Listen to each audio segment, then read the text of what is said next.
Muy buenos días, queridos seguidores, miradores, oidores, bebedores y demás de la Comuna de la Palabra. Hoy nuevamente tenemos un programa en vivo muy interesante, por cierto, una temática poco tratada.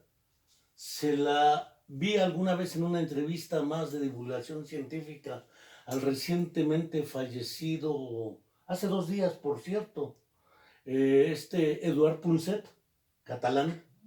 Y su programa se llamaba Y la comida nos hizo humanos, o la cocina nos hizo humanos. El tema de la cocina, el tema de los alimentos es un tema poco tratado, o usualmente tratado, pero de una manera poco o muy tradicional, de modo tal que hablamos de relación proteico-calórica, grasas, azúcares, pero nos olvidemos de la cultura, el arte y el papel que ha jugado esta en nuestra vida. No quiero dejar de recordar, como cada semana lo hago, que mientras no, lo dejaré de hacer cuando ya esté claro el panorama, pero una semana más, un mes más, ya prácticamente estamos terminando mayo, vamos a entrar a junio y la mentira histórica sigue pendiendo sobre la desaparición forzada de los 43 estudiantes de la Escuela Normal Raúl Isidro Burgos de Ayotzinapa, Guerrero, en Tixla de Guerrero, y seguimos esperando una respuesta clara al respecto. No quiero dejar de enviar y recordar a ustedes que en la Facultad de Psicología seguimos esperando a Viridiana. El mural que se hizo dice que será borrado cuando aparezca Viridiana, y no quiero dejar de enviarle un fraterno saludo y abrazo a Angélica Rodríguez, su mamá, porque ella sabe que no está sola en esto. Y no quiero dejar de agradecer, empezando con el buen Román Santoveña. Nos conocemos de hace muchos años, de cuando yo venía, cuando era estudiante, a su casa. Veníamos a probar con él, porque René también es de buen comer. Somos de la misma generación, Santoveña, René y yo. Él es de aquí de la UAM, yo soy de la UNAM, y ya probábamos los experimentos que en ese tiempo, dice René, hacía el buen Román. Y Juan Enrique Álvarez Obrán, el gastrónomo, que también ha estado trabajando este asunto de la comida, arte, cultura, y recordaba el trabajo de Eduard Punset porque planteé 3 preguntas en la invitación para ver por qué seremos la única especie que cocina lo que come. Aunque Franz de Waal refiere que algunos monos primates en ciertas islas de Asia lavan las papas en el mar, pero no sé si la lavan para salarla o para quitarle cosas, porque el agua de mar es salada, pero es una costumbre que tienen algunos primates en una región y que más allá no se ha extendido, pero sí es un comportamiento interesante en primates, como que lavar la papa antes de comerla. ¿Qué sentido tendrá? Es una historia, pero no sé yo de otra especie animal distinta a la nuestra que cocine lo que produce. Pero además, Punset se hacía una pregunta que era muy pertinente. A él le dedicamos este programa póstumamente, ya que acaba de fallecer hace 2 días. No tenemos estructura ni de tracto digestivo ni masticatorio como para seguir tragando carne cruda y arrancarla. Algo debe haber cumplido la cocina en el desarrollo de nuestro sistema nervioso, del cerebro y el propio aspecto metabólico de los alimentos. Y finalmente, trabajando algún tiempo con los doctores Joaquín Cravioto y Adolfo Chávez a propósito de la malnutrición y la desnutrición, siempre ha sido definida como una deficiencia proteico-calórica, pero ambos coincidían en que hablar de alimentación entre humanos es un asunto cultural, porque no solamente es meter cargas proteico-calóricas, son relaciones, son olores, son sabores, son valores, tradiciones, cultura, etcétera. Yo me callo y empezamos así de derecha a izquierda, Román. Muchas gracias.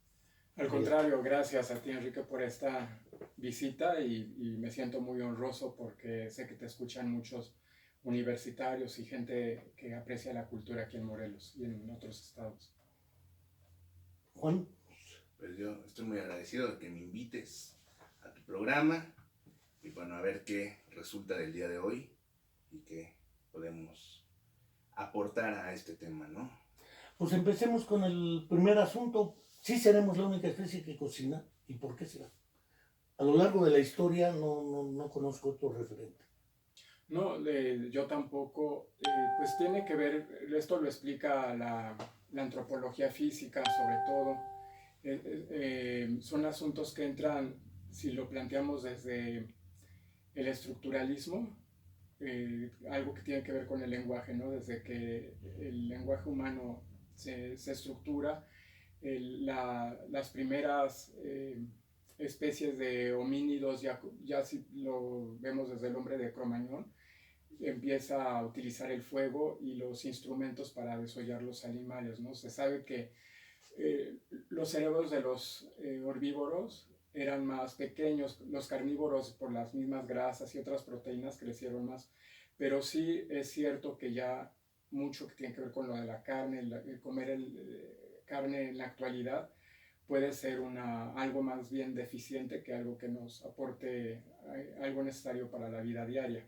Entonces, sí son planteamientos que van variando de acuerdo a lo que científicamente se va investigando, los nuevos aportes médicos, científicos, van creando nociones nuevas de cómo percibir y cómo entender la alimentación. Pero sí, volviendo a la pregunta, sí tiene que ver con el lenguaje y es algo cultural. Es curioso, yo no había relacionado el lenguaje con los alimentos. Sí, la antropología física ha mostrado en los estudios históricamente, por ejemplo, no solo instrumentos para desollar, cortar, macerar, sino instrumentos para aportar los alimentos, platos, cuencas, prensas, cuñas, pinzas, todo ese tipo de herramientas creadas por el ser humano no solamente fueron para enfrentar a las otras especies, arcos, flechas, lanzas, ballestas, etcétera, o enfrentarse entre grupos por intereses territoriales, de sexo, poder, algo que los etólogos han estudiado mucho. Pero sí es curioso, no había establecido la relación del lenguaje con la producción de alimentos. Sí, ya irlo depurando, irlo cambiando. La idea que nosotros tenemos en la actualidad sobre la alimentación y sus condiciones es una presencia que se remonta más bien al siglo XVIII, como todo lo que tiene que ver con lo estético y ya otros aportes de pensar algo más refinado en cuanto a el gusto culinario. Juan, Bueno, yo pienso que toda esta razón del cocinar, bueno, tiene que ver también con los fenómenos físicos que fueron pasando, ¿no? O sea, el descubrimiento del fuego, ¿no? Desde ahí empezamos a partir ya de una evolución dentro de la alimentación de ese entonces, ¿no?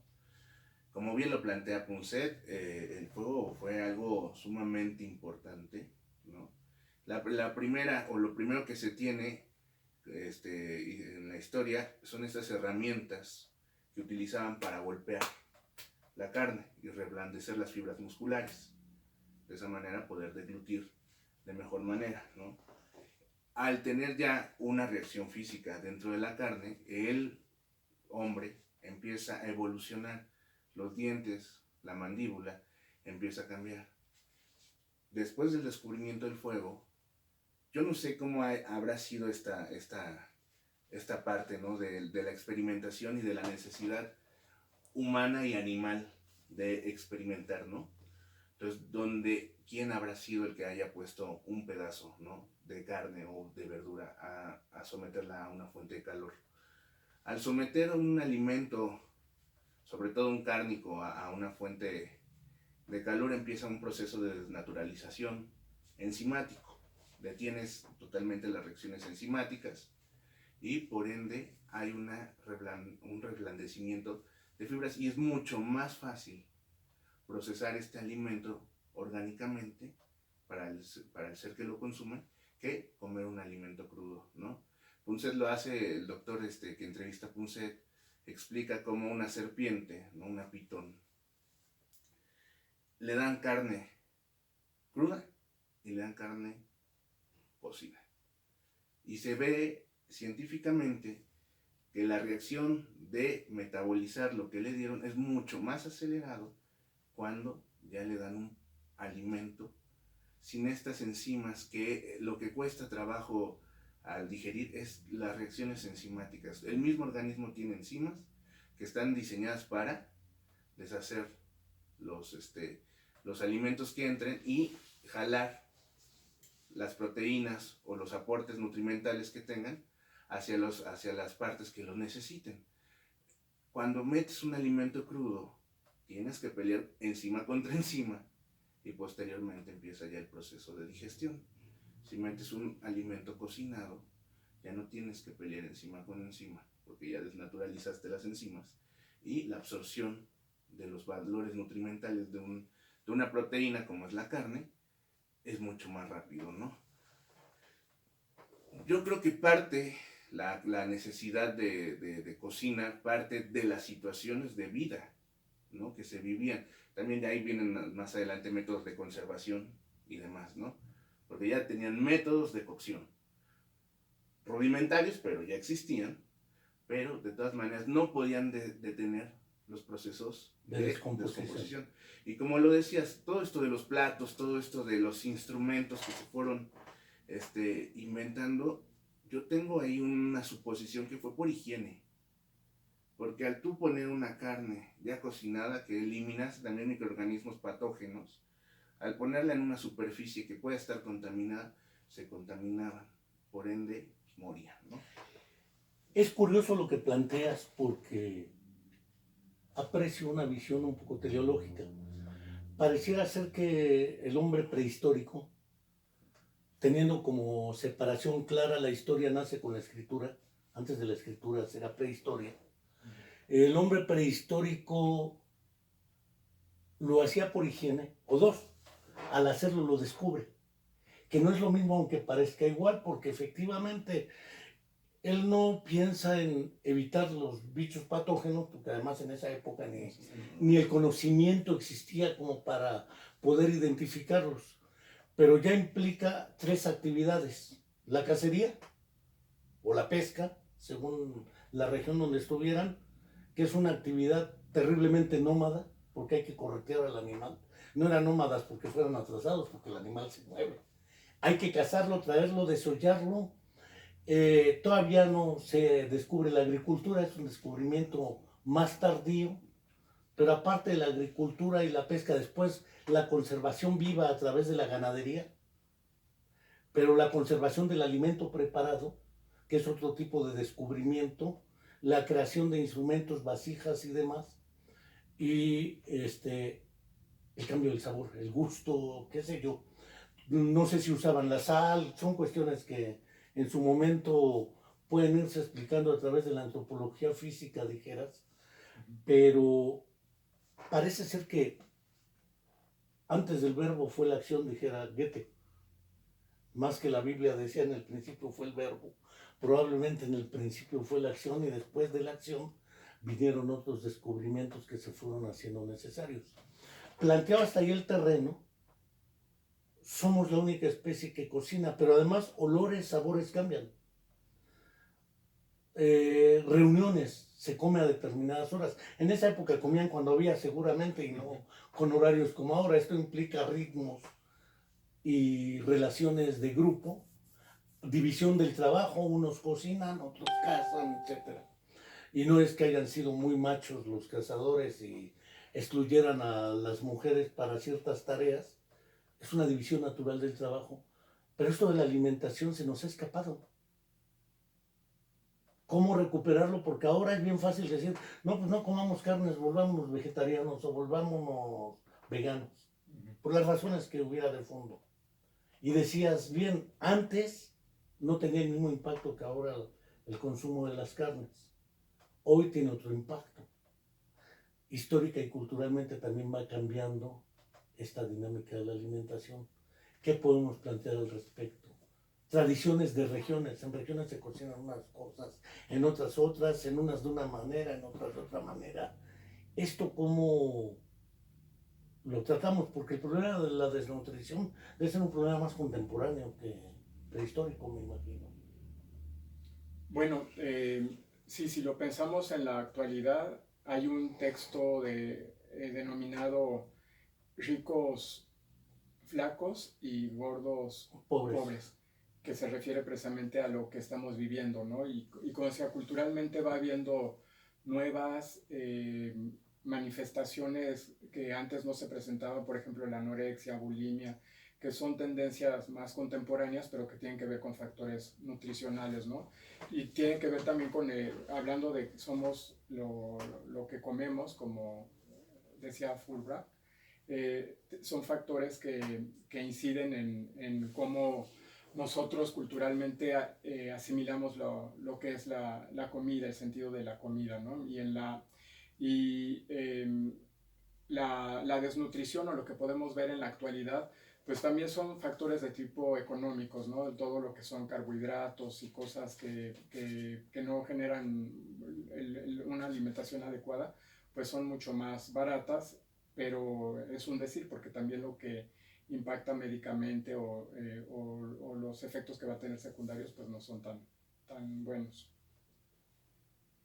Bueno, yo tengo ahí como un pensamiento. En países en aras de desarrollo como el nuestro y como varios de Latinoamérica, se viene una cuestión económica, ¿no? Donde la alimentación desde antes, o sea, se vuelve una herramienta y actualmente sigue siendo una herramienta de poder, ¿no? Las empresas transnacionales que tienen el poder de manipular Nestlé, por ejemplo. la alimentación. No hablemos tanto de Nestlé, hablemos más de Monsanto, por ejemplo, hablemos más de Tyson, hablemos de Pilgrims, ¿no? Estas mega empresas, ¿no? Que tienen el poder de los alimentos, lo plantea muy bien Punset, ¿no? Desde antes, en el prehistórico, empezó el pleito de los alimentos. ¿Quién tenía alimentos era el que ganaba? Posteriormente lo vemos también en las guerras, ¿no? Por eso empiezan los métodos de conservación y por eso llegó un tal Nicolás Appert, ¿no? Porque Napoleón Bonaparte dice, necesito que mis ejércitos tengan alimentos para poder ganar en el campo de batalla, ¿no? ¿Y qué pasaba? Se les descomponían los alimentos. Entonces Nicolás Appert inventa una cosa que se llama la aperización, ¿no? Y eso, aperización, ¿qué es eso? Es una cosa que se llama esterilización posteriormente, que es el enlatado, ¿no? Para pronto. Y gracias a este poder de tener los alimentos disponibles para el ejército, le da ventaja sobre los otros.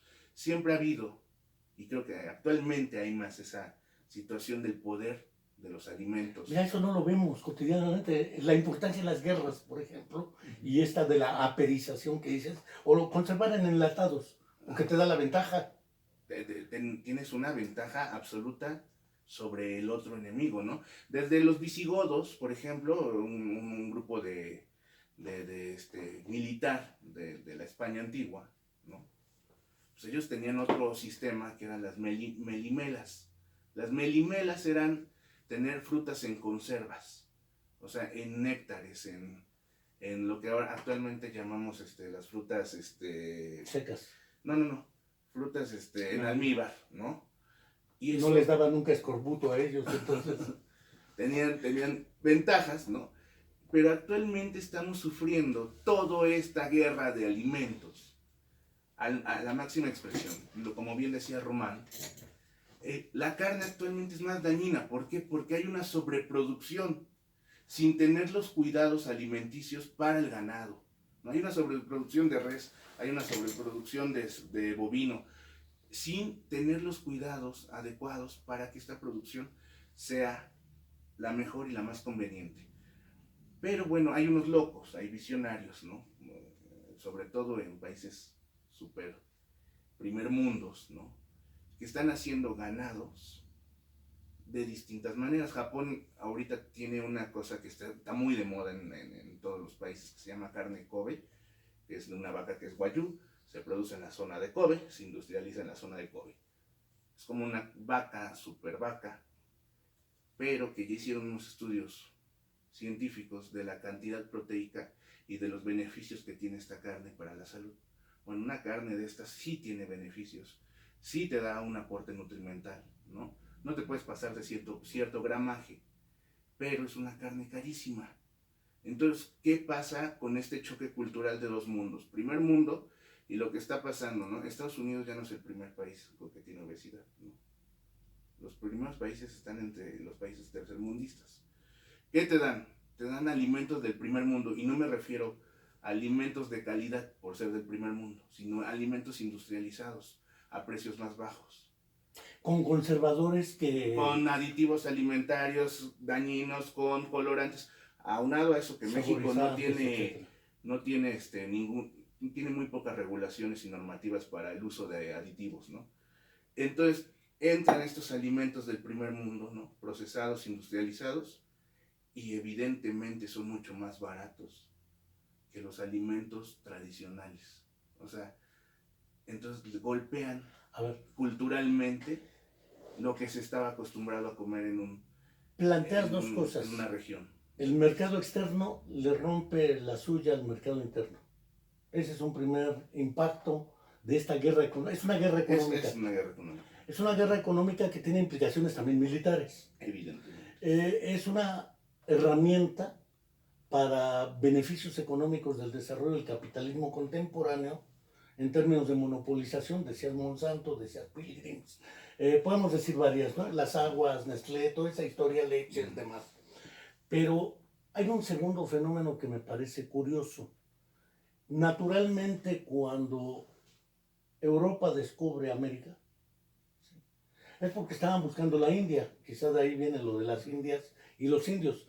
Pero ¿por qué buscaban la India? Por las especies también. Parece ser que la alimentación, y no solo por la nutrición, sino porque pues quienes van a deliar van a comer lo que les gusta. Es decir, hay una sensación de autorrealización personal, valga la expresión de Maslow, independientemente de la capacidad económica de pagar el lugar. Comes por el sabor, por el prestigio, Decía un comercial que me acordaba de Chivas Regal, se ve caro, lo es. Y el comercial era claro, no cualquiera lo toma porque sí es caro y no cualquiera puede con esto. La lógica mercantil y comercial ha impuesto estas cosas. Pero si nos acercamos más al lado humano, ¿por qué te acercas a la cocina, Román? Porque alguien pensaría que era una tarea históricamente femenina, ¿sí? Y tú también, ¿por qué te acercaste a la cocina? Porque en realidad yo me acercaba para comer lo que hacías. Dijera René, era porque probábamos, era una delicia en ese entonces y sigue siendo, ¿no? Pero, ¿qué te dio por la cocina? Pues ya fue algo que desde chico me inspiró. En la casa, por la parte de la abuela materna, siempre era alguien que se dedicaba a ello y tenía siempre grandes platillos y era algo que le gustaba a diario. Y pues me llamó la atención poder estudiar lo que tenía que ser referente a la gastronomía. Y ya después pues también me dedicaba mucho a la pintura y siempre la mayoría parte de mis dibujos tenía que ver con lugares como restaurantes, cafeterías. Entonces fue como hacer algo que ya desde pequeño relacionaba, ¿no? Tanto en la pintura como en la gastronomía. Pero tú no te hiciste en las escuelas, te hiciste en la vida misma. Tú eres de los primeros chefs en Morelos, ¿no? Sí, cuando yo empecé habíamos muy pocos que nos dedicamos a los banquetes, a hacer este tipo de trabajos. Ya conforme fueron apareciendo escuelas de gastronomía ya fue cambiando esto, pero cuando yo empecé de hecho no había en Cuernavaca ninguna escuela que fuera de gastronomía. Tenía que ir a México, inclusive al Cordon Bleu de París. Mira nada más. ¿A ti qué te dio por la cocina? Es algo que yo debiera saber, pero no lo sé. No lo sé. Pues los dragón. Y en parte la influencia que tuve paterna y materna, porque un padre dragón, ¿no? Y de buen comer y buen beber. Desde niño te llevan a lugares, a restaurantes, y empiezas a conocer distintos sabores, aromas, ¿no? Y ahí empieza ya a nacer este gusto de del comer bien, tal vez no saludable, pero sí disfrutar de los alimentos, ¿no? Y bueno, toda la influencia materna, vienen de una familia de cocineros, de hecho, ¿no? Ahorita descubrimos que pues básicamente un tío abuelo era chef, que fue a Francia, ¿no? La abuela de mi mamá, una gran cocinera también, ¿no? Y el abuelo un gran repostero, porque hacía cosas muy dulces, ¿no? Entonces mi mamá me cuenta que todo este argot, que era todo un ritual, ¿no? Comer en esa casa donde actualmente ella vive. Y posteriormente a mí me toca una tía, ¿no? Una tía que trae toda esta tradición, ¿no? Y esta tía, íbamos a casa y te retacaba, o sea, te retacaba Como Romano de comida, ¿no? O sea, cómele, prueba, toma. Y entonces ahí empieza a gustarme todo esto de la comida. Posteriormente me acostumbro al buen comer y es algo que le hago mucha burla a mi mamá. Mi mamá actualmente ya cocina bien, ¿no? Pero entonces por sus tiempos laborales, por su situación, ¿no? Pues cocinaba rápido y saludable. Siempre mi mamá ha tenido un cocinar de muy saludable, ¿no? Y yo quería cosas con sabores de grasas, Entonces dije, tengo que cocinar, ¿no? Entonces pues me puse a cocinar. Ya posteriormente le vi otras funciones, ya no hablar el hecho de cocinar, sino ya más hablar de gastronomía como tal, ¿no? Pero tú, a diferencia de Román, sí tuviste la oportunidad de las escuelas, porque acá no había nada. Tú Sí, estabas en la Ciudad de México sí, tuve la oportunidad de las escuelas, ¿no? Ahí tuvimos en la Universidad del Claustro de Sor Juana, ¿no? Una escuela bellísima, arquitectónicamente, ¿no? Culturalmente, ¿no? Una escuela que en el tiempo que entré había muy buenos profesores, ¿no? Me tocaron profesores bastante capaces, y una universidad donde me encuentro ya con otra situación, ¿no? O sea, no simplemente partes de ser cocinero, ¿no? Porque yo entré a esto con la idea de ser cocinero. Esta universidad me cambia esa visión, ¿no? Porque ya empiezan a hablar de historia, ¿no? Empiezan a hablar de ciencias, de los alimentos, empiezan a dar la parte humanista, ¿no? De los alimentos. Y es cuando te hacen leer, ¿no? Tuve a Paco Ignacio Taibo una temporada, ¿no? un alburero genial. Y un alumno posteriormente de Paco Ignacio Taibo que nos daba historia, ¿no? De la gastronomía mexicana.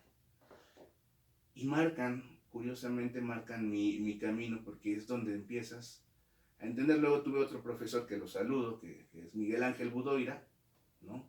Que fue el director del Colegio de Gastronomía, que él me abre la parte del análisis ya más científico, más químico de los alimentos, ¿no? Y entonces ya empiezo a completar este mundo, ¿no? Es curioso porque ambos plantean algo. No es cocinar. Digo, cocinar lo hacía mi madre, y qué bien cocinaba. Era cocinera de ricachones, y con ella experimenté comer como burgués, porque ella trabajaba para burgueses. Pero en el fondo va más allá de cocinar, va más allá de ser chef.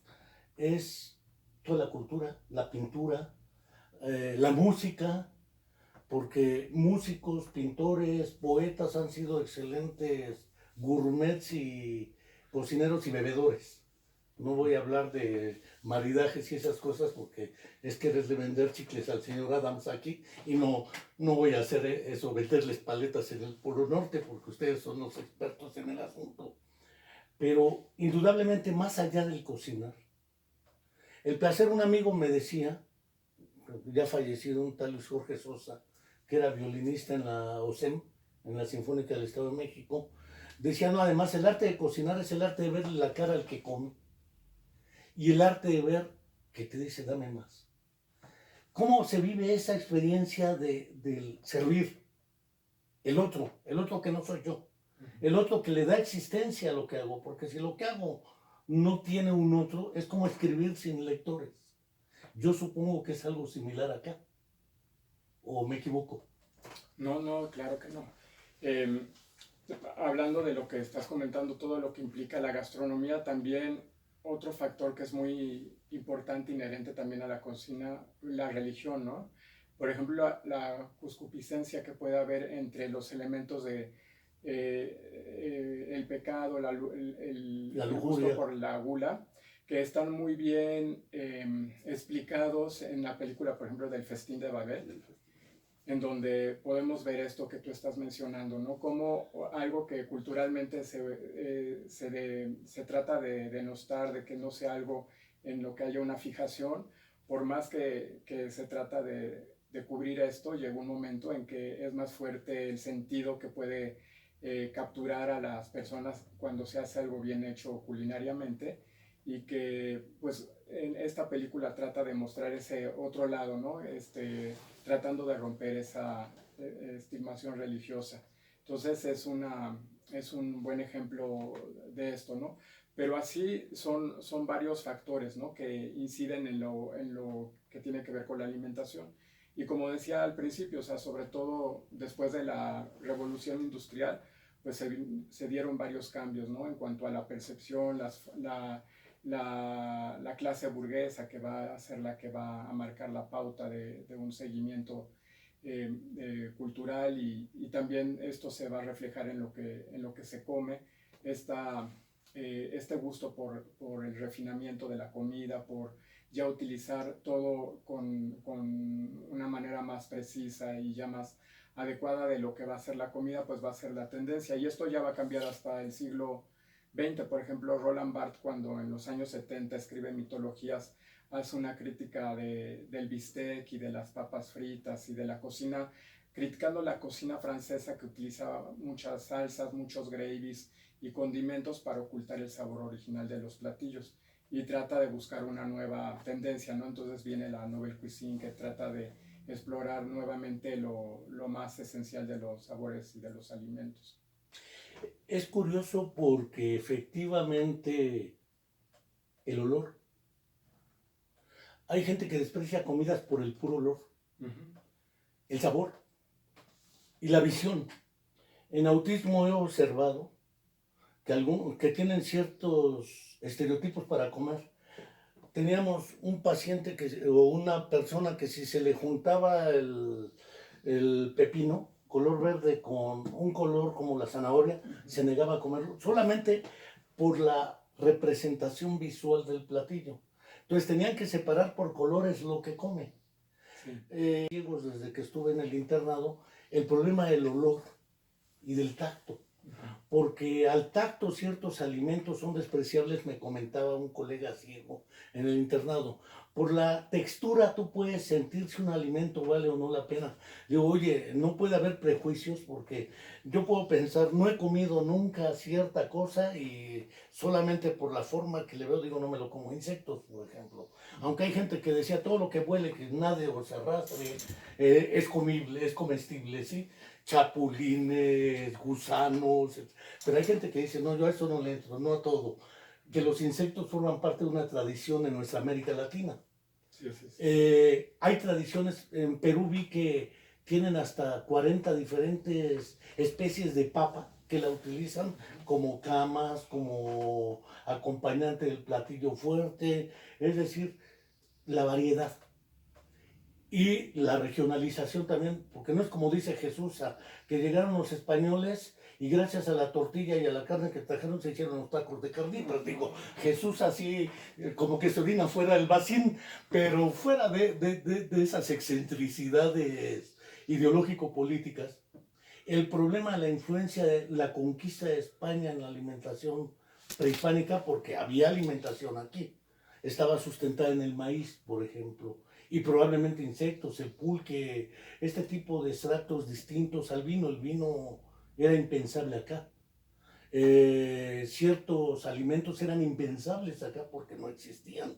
Sí existía el guajolote, existía o pavo, o lo que fuese, ¿no? Pero esos mestizajes, algunos, como la propia Jesús decía que son despreciables.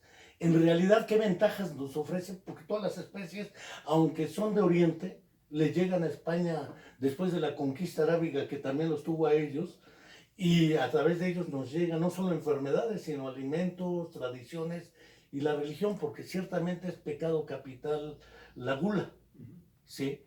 O la lujuria, que están altamente relacionados. Sin embargo, yo no he conocido mejores cocineros que las monjas. En el internado, bueno, exceptuándolos a ustedes, porque sería un pecado, pero en el internado las monjas hacían maravillas, inventaron el chile en nogada, que Maximiliano lo hizo platillo nacional, porque quería sentirse muy nacional por el verde, blanco y rojo. Pero esa tradición, el mestizaje, ¿qué ventajas nos ha dado? Culturales, artísticas, estéticas, naturalmente, y sobre todo nutricionales en la vida nuestra. Creo que algo de eso pudiese plantearnos. Bueno, la racionalidad que se da en el barroco precisamente tiene que ver con fenómenos, no tanto en cuanto a el gusto culinario que puede ser, sino más bien como eh, lo que era considerado sano en la cultura. Hablaban de frío y de caliente, lo frío y lo caliente en los alimentos. Por ejemplo, uno pensaría que el hielo es algo frío para la racionalidad del siglo XVIII y es algo caliente porque el hielo quema. Entonces es un poco complicado cómo se pensaba, pero era un balance de juntar alimentos que estuvieran yuxtapuestos en este tipo de racionalidad, y ello llevó también a que se diera ciertos sabores muy característicos de lo que hoy consideramos la cocina barroca. Pero la idea que tenemos nosotros y el gusto que tenemos por ello sí es algo que está más bien explicado ya con términos más científicos a partir del siglo XX. En ese momento histórico no se tenía la racionalidad que tenemos ahora para pensar cómo era que estaban elaborados esos platillos. Y ciertamente, por ejemplo, las monjas tenían momentos en los que sí podían degustar, quizá también el hambre que podían tener y como era algo visto como pecado el tener un gusto por apreciar la comida, quizá esto les llevó a hacer pues esos Pecadoras crónicas. Sí, porque por ejemplo las carmelitas descalzas hablan de los piojos, las cosas que comían, pero en un sentido contrario, de mientras más repulsivo fuera, sería como un acercamiento más hacia lo divino, ¿no? Entonces, sí, hay las dos partes, pero sí, para algunos cardenales y este tipo de personas sí tenían más facilidad de poder tener un gusto por la comida epicúrea, o sea, de disfrutarlo y no marcar Eran macedónicos. una tendencia desfavorable a ellos, sí. Es curioso porque efectivamente también las relaciones de poder y de dominio y subordinación están también, dentro de la sí, iglesia. Sí. ¿Qué nos puedes decir? Del mestizaje mexicano. O americano, porque americano, finalmente.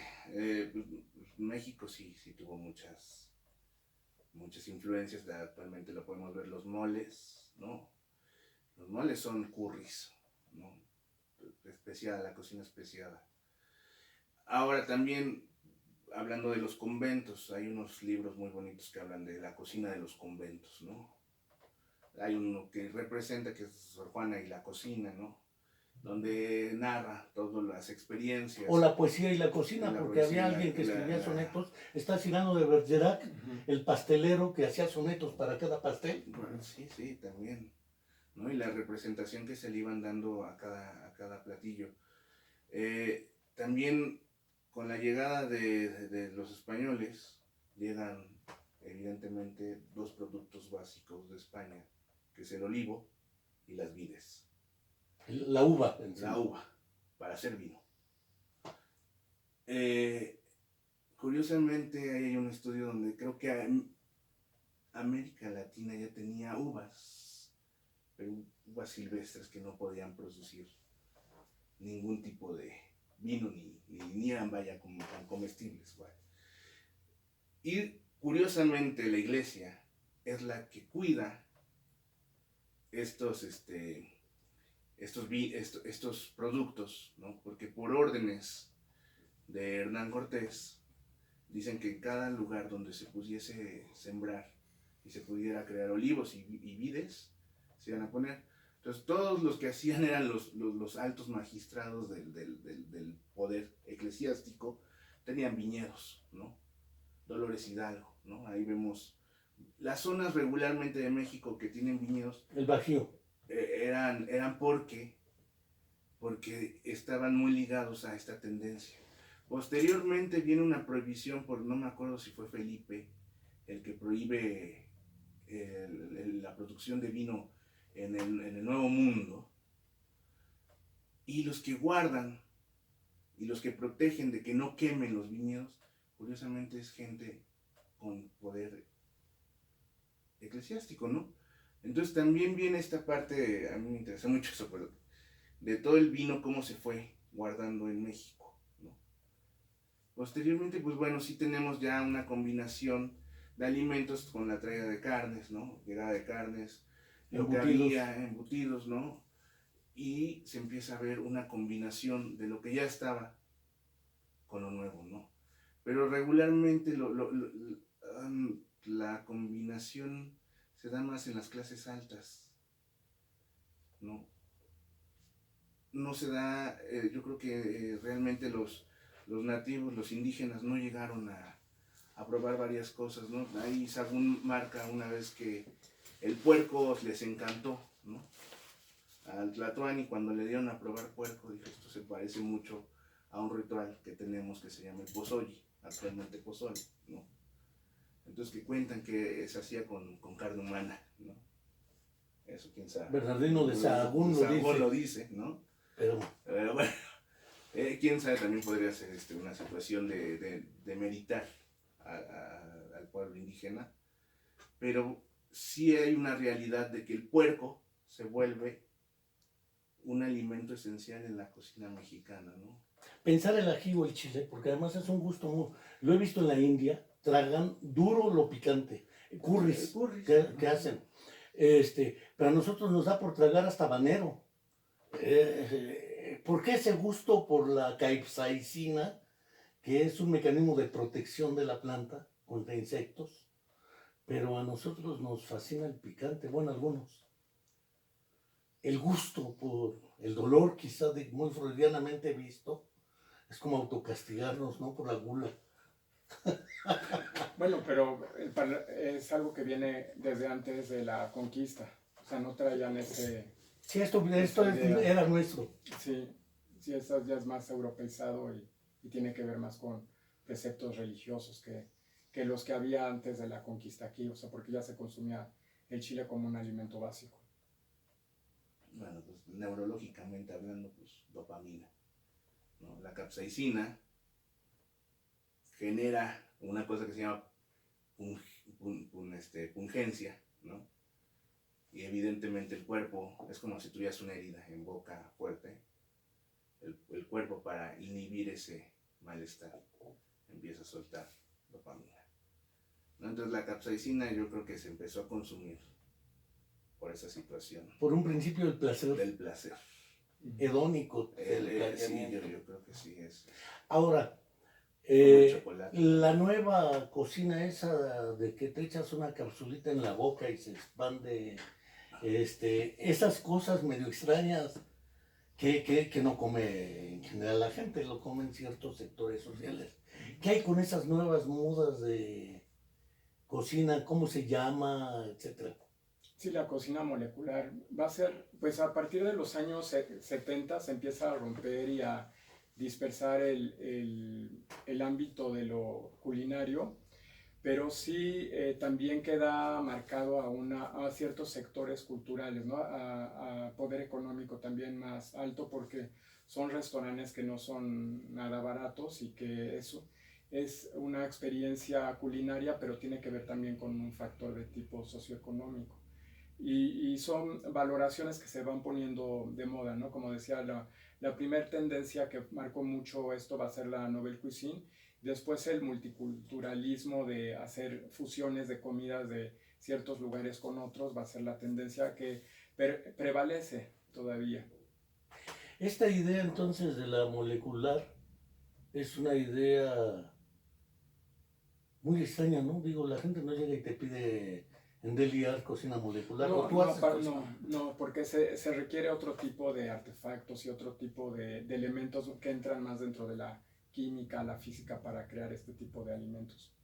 Porque rompen con, o sea, algo que por ejemplo es crocante, lo hacen suave, algo suave crocante, entonces cambian los elementos de lo característico de lo que estamos acostumbrados a ver o a palpar gastronómicamente. Es decir, hay que saber un poco de fisicoquímica, Sí. valga la expresión que he utilizado. Uh-huh. Yo considero que hay tres factores importantes dentro, o tres hitos gastronómicos, ¿no? El primero que tenemos es Auguste Escoffier, ¿no? Que es el que reorganiza la cocina y el que le da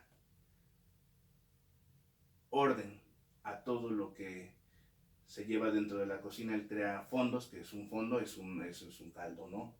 Y crea métodos de cocción, ¿no? O sea, él ya le pone nombres a todos los procesos de cocción que se tenían, pero no se sabía ni qué nombre, no había, vaya, no había un orden, ¿no? O sea, entonces Auguste Escoffier, este señor francés, genera ese orden dentro de la cocina, llamando brigadas, ¿no? Y generando como zona caliente, zona fría, y generando equipos de trabajo que les llamo brigadas, ¿no? Entonces les tocaba brigada de las ensaladas, brigada de las carnes, ¿no? Y entonces empezó ya a hacer un orden, pero siguió sin ponerle lo bonito, sin ponerle lo artístico. De ahí viene otro señor que acaba de morir recientemente, que se llama Paul Bocuse, otro francés. Se ocurrió esto puro franchute. Sí, la Francia es el hiciste, nicho, ¿no? es el nicho de la gastronomía, ¿no? Del arte, ¿no? Hay una película que se llama Vatel, ¿no? Ya la hemos visto, con Gerard Depardieu, que era, de hecho, un alumno de Auguste Escoffier, ¿no? Que inventa la chantilly sin querer, ¿no? Y posteriormente viene Paul Bocuse, ¿no? Ya en los 60s, 50, 60s, que empieza con este movimiento revolucionario de la cocina, donde se buscaba lo estético y los sabores, ¿no? En Francia igual, la nouvelle cuisine, ¿no? Es remontada por este Paul Bocuse. Posteriormente viene un loco visionario que se llama Ferran Adrià, ¿no? Catalán, ¿no? Catalán, que actualmente los mejores cocineros no los tiene España, los tiene Cataluña, ¿no? Porque si yo a un cocinero catalán le digo que es español, me mienta la madre. Bueno, pero ese es un factor ideológico. Esos son factores políticos y ideológicos, ¿no? Pero no me vayan a golpear a algún catalán, ¿no? De decirles de España. Ferran Adrià plantea la cocina tecno-emocional. Utilizar tecnologías dentro de la cocina para generar emociones, ¿no? Y eso es lo que busca esta cocina que mal le han dicho molecular, ¿no? O sea, ya posteriormente se le adoptó el nombre de cocina molecular, ¿no? Pero el principal factor que quería crear esta cocina era generar emociones, no solamente ir a comer por comer. ¿Qué emociones, por ejemplo? Por ejemplo, generan hasta tristeza, generan alegría, generan sorpresa, enojo, ¿no? Asco, ¿no? Porque te traen colores verdes, de repente, unos verdes intensos, ¿no? Y dices, ay, güey, ¿esto cómo me lo como? Lo podrido de los limones. Lo podrido de los limones, ¿no? O sea, es generar una serie de sensaciones. Eso es lo que buscan. De hecho, estuvo muy mal visto Ferran Adrià en esos momentos, ¿no? Al grado que casi truenan, ¿no? Con el Bulli, que era el restaurante que llevaba a cabo esto.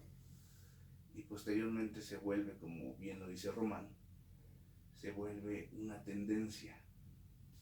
yo lo veo más como una moda, ¿no? Una tendencia de moda, porque empezó a ir algún influencer, por así decirlo, ¿no? Actualmente utilizando términos actuales, ¿no? Que generó una crítica positiva. Y también fueron quienes generaron críticas negativas, pero al final de cuentas dieron a conocer este movimiento. Y empezaron a ir las clases sociales altas, ¿no? Porque no es barato. Es curiosa esta idea de la emoción, la novedad, la sorpresa, porque leí un libro que se llama algo así como Whitman y las neurociencias, y le dedican un capítulo a Walt Whitman, le dedican un capítulo a Escoffier, curiosamente, porque el gusto ha sido poco tratado en las psicologías de la percepción. Como que hemos sido dominados por la percepción a distancia, que son la visión, el olfato y el oído. No necesitamos tener el objeto enfrente. Sin embargo, el gusto y el tacto tienen que estar sobre nuestros órganos sensoriales. El gusto ha sido poco tratado, se considera muy primitivo y es curiosamente muy elemental en la estructura emocional y de la memoria. Efectivamente, esos estudios de neurociencia y cocina, Escoffier, y Whitman y la cocina, Walt Whitman era conocidísimo en esto, ¿sí? Se puede ver esa relación entre, parece ser que nuestro sistema nervioso ha evolucionado de modo tal que el cerebro ha organizado, no voy a decir áreas específicas, pero sí sensaciones específicas con las cuales orientamos cierto comportamiento. No así como el del perfume, que tenía la capacidad de reconocer olores diversos, aunque no tuviera incluso el nombre para algunos de ellos, y la combinación de estos para producir nuevos aromas. Pero lo que es el aroma, el gusto y el olfato, la anosmia es uno de los fenómenos neurológicos poco tratados y porque pasan casi desapercibidos. El paciente pierde la capacidad de reconocer olores y curiosamente sabores. El olfato y el gusto están muy relacionados neurológicamente y parece ser que los cocineros, los chefs y los gastrónomos lo saben en la práctica cotidiana desde siempre y nosotros en la neurociencia apenas nos estamos acercando. ¿Qué distancia entre la experiencia de ustedes, que es la vida misma, el alimento, la relación y lo que es la investigación, ¿no? Sí, exacto. Ahorita, bueno, lo que comentas, quien inquiere en estos vericuetos que tienen que ver con el sentido del gusto, David Hume. David Hume sí tiene tratado sobre hacer un hincapié en esto. Se encuentran ahora en internet, tenemos la ventaja que podemos tener acceso a esta documentación y es algo básico y nos da una pauta de cómo se empezó a hacer una aceleración del conocimiento por esta nueva capacidad. También por lo que he escuchado y lo que he leído en la actualidad que tiene que ver con, por ejemplo, la relación del Alzheimer con cuando se empieza a perder la capacidad olfativa, gustativa, hay una relación también como un factor que está relacionado, ¿no? Entonces es algo también importante inquirir en esto. Es curioso porque en la clínica de los procesos demenciales, en la clínica, vienen referentes como la memoria, pero no vienen el olfato y el gusto. Sí. Y es curioso que muy pocos estudios le dan el impacto que tiene ese deterioro de la percepción olfatoria o la anosmia, ¿sí? Y la pérdida de la sensación por los gustos. Entonces comen lo que cae. Y en diferentes horarios. Esto está significando necesariamente relaciones que no hemos percibido y que desde el arte de la cocina, porque no pensaría que es una ciencia, de ciencia se puede surtir, pero sí es un arte, no cualquiera tiene la capacidad. A mí me decían, le echas un puñito de esto, ¿y cuánto es un puñito? Una vez me dijeron, mueve para que no se pegue la pasta que iban a hacer, y le moví, pero como físicamente no me voy a estar parando cada rato a moverle, pues me la pasé ahí en un banco moviéndole y quedó en engrudo. Entonces cuando me dijeron, te dije que le movieras, no que hicieras engrudo, pues sí, pero dame bien la instrucción, porque o me decían, ¿cómo hago una nogada? Pues una copita coñaquera de Jerez, pero para mí la copita coñaquera es la coñaquera. Y probablemente me querían decir una copita tequilera, más chiquita, ¿no? Pero pues yo literal casi le echo la copa coñaquera de Jerez y seguramente iba a echar a perder eso. Hasta que me aclararon, no, no es la coñaquera, es la chiquita. Sí, sí. Pero es un arte hacer esto. O es nada más así un aprendizaje que cualquier mortal, digo, cualquier mortal pudiera ser. No creo que se requieran grandes dotes, o no lo sé, pero no cualquier mortal tiene la capacidad de pintar. Digo, uno puede ser buena onda, buen comedor, pero no necesariamente bueno en el arte de la cocina. ¿Ustedes se consideran artistas o qué se consideran?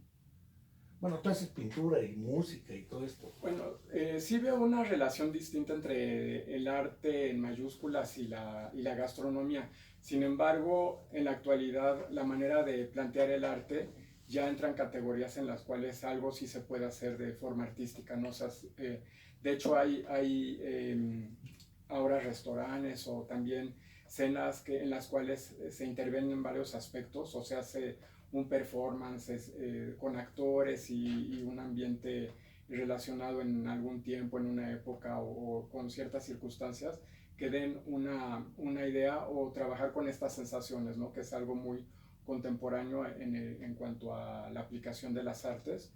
Entonces la gastronomía y el sentido del gusto también poderlo trabajar, ¿no? Que ha sido algo relegado dentro del arte en general. ¿Pero tú te considerarías un artista? Por este motivo. Dijeras entre mayúsculas y minúsculas, porque también el arte, pues no, pues, la cocina nunca lo he visto en las artes, he visto teatro, música, danza, etcétera. Claro. Pero la cocina nunca la he visto ahí. Pero ustedes son artistas, ¿no? Sí, o sea, se puede hacer, pero no todo lo que cocina uno lo puedo catalogar como algo artístico. Pero sí se puede hacer algo que planees un banquete que todo esté enfocado a crear sensaciones, ¿no? En cuanto a lo gustativo, olfativo, el tacto, la vista, los olores, hasta los sonidos que puedes crear con ello. Bueno, yo retomando el tema de lo del gusto y eso, una editorial que se llama Axior hizo un rescate de libros en general. Dentro de esos libros rescató uno que me gusta mucho, que se lo recomiendo si quieren entender más de la gastronomía. Creo que este libro tiene la mejor descripción de lo que es la gastronomía. Se llama Fisiología del Gusto, ¿no? Lo escribió en el 1869. Brillant Savarin es el que hace, bueno, que lo escribe, la traducción del Conde de Rodalquilar, ¿no? Es un libro que te explica de una manera fabulosa todo lo que tiene que ver con el gusto, la gastronomía, y creo que es de los, o sea, curiosamente, de las cosas más viejas. Lo podemos mostrar para que lo...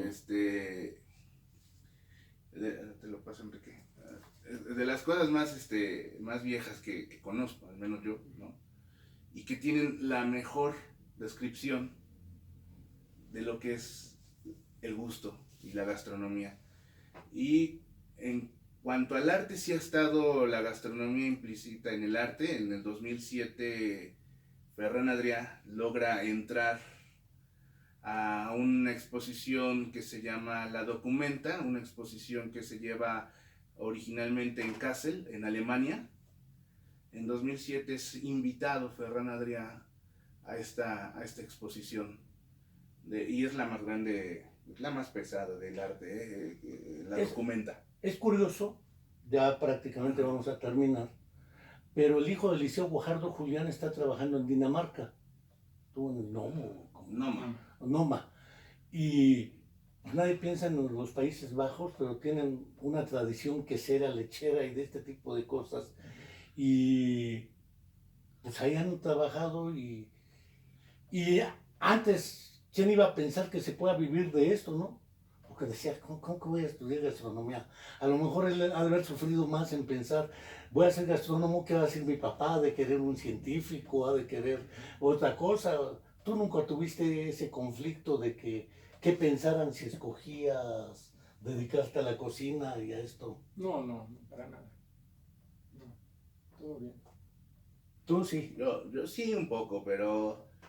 Y sigo teniendo ciertos conflictos, ¿no? Con mi mismo gremio, ¿no? Escuchando a los mejores cocineros del mundo. Chef es el jefe de cocina, ¿no? Cocineros del mundo. Siempre narran, no todos, siempre narran como esta historia de por qué te dedicaste a la cocina, y siempre dicen porque no era bueno para estudiar, no era bueno para la escuela, ¿no? Y creo que ese concepto lo quiero cambiar personalmente, ¿no? Y entonces mucha de la discriminación científica, que ahora estoy más del lado científico que del lado gastronómico, ¿no? Es como lo que sufre un cocinero entrando en un mundo de la ciencia, ¿no? Entonces es el chef, ¿no? O sea, es el cocinero, ¿no? Entonces hay que cambiar, yo creo que esa percepción, ¿no? O sea, por eso hay que estudiar maestrías, hay que estudiar doctorados, ¿no? Porque sí, no te puedes quedar solamente en el rubro de la cocina. Ferran Adrià creo que ya cometió ese error. No se sigue, o sea, pese a que tienen, son unos genios, no lo puedo demeritar. Siguen en el entorno, ahora con su nuevo proyecto que se llama Bulli Foundation, que es una fundación donde van a ir a recopilar ciencia, historia, todo concatenado a la gastronomía, pero les falta seguir preparándose, y hay muchos muy buenos cocineros que les hace falta lado más de la investigación científica. Pues, Román, Juan, no quiero dejar de agradecerle su tiempo, su experiencia, porque estos temas no son frecuentemente tratados. Una hora nos echamos, creo que es buen tiempo, una hora, nos faltaría más. Podemos dedicar otro tiempo más, porque ya lo otro es combinar bebidas con comidas.